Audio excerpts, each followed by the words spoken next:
நாதரை போற்றி போற்றி நாமரை பொருளே போற்றி வேதனை உணர்ந்தாய் போற்றி விமலே வந்த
சுவாமி, தாங்கள் யார் என்றவர் இப்படி மார்க்கமாக வந்த காரணம் யாது சுவாமி?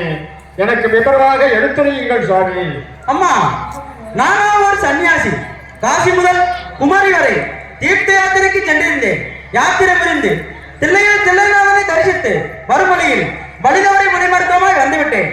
எனக்கோ அகோர பசியாகிவிட்டது. என்னுடைய பசி தீர ஏதாவது உதவுங்கள் தாயே. அம்மா, தாங்கள் யார்? இந்த மனத்தில் வந்து தனியாக வசிக்க காரணம் என்ன? எனக்கு சற்று விவரமாக எடுத்துக் கூறுங்கள் தாயே. சுவாமி, இதோ தெரிவிக்கிறேன்.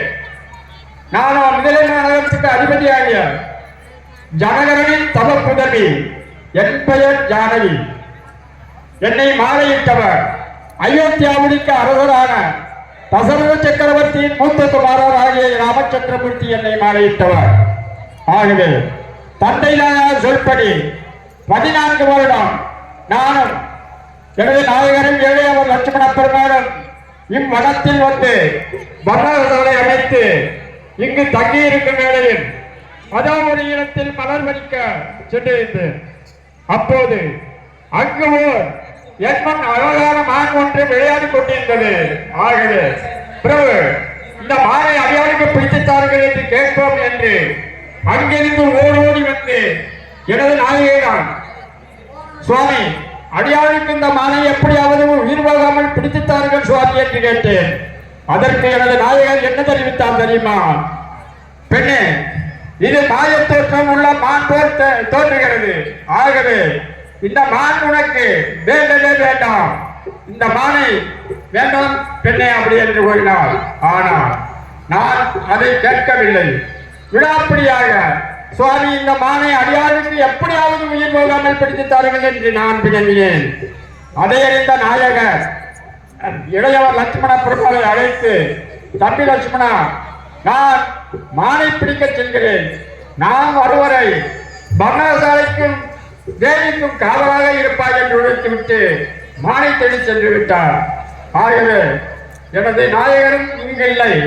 அவரை அழைத்து வர சென்ற இளையவரும் இருவேர்களும் வந்தவுடன் தாங்கள் பசி தீர்ந்து செல்ல வேண்டிய இடத்திற்கு செல்லலாம். அப்படி மரத்தடியில் அவர்கள் சுவாமி. அம்மா, உனது மன்னவர்கள் வருவதப்போ எனது பசி தீர்வதப்போ? அம்மா, பசியால நான் அலைந்தேன் பூமி மேலே. பசியால நான் அலைந்தேன் பூமி மேலே.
என் முகம் பாராயோ கண்மணியே.